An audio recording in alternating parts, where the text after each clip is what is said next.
So this past summer, I had the opportunity to bring some students to Rome and the Vatican and Athens and Corinth. And it's something that I've noticed before, but it just stood out to me even more this past summer, was when you can bring students to places where these characters in Scripture actually stood, places they actually preached, the buildings that were actually there, and some of the structures were actually there when some of these incredible, bigger than life people like the Apostle Paul and Peter and Jesus, as I've been able to go to Israel in the past.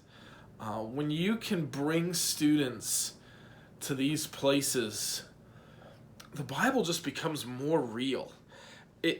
It's like they know these places exist, but when it's on just words on a page, or maybe even just an artist's rendering or a documentary that has some video, it misses the smells of the city and the background noises that would normally get filtered out.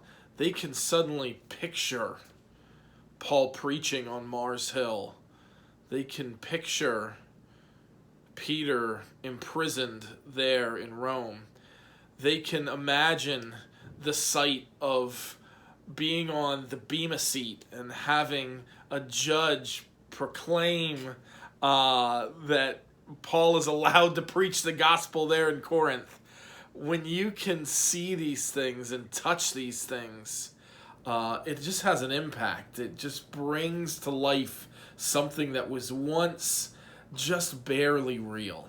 So if you have any opportunity to bring students to some biblically historical places, do it. Do it.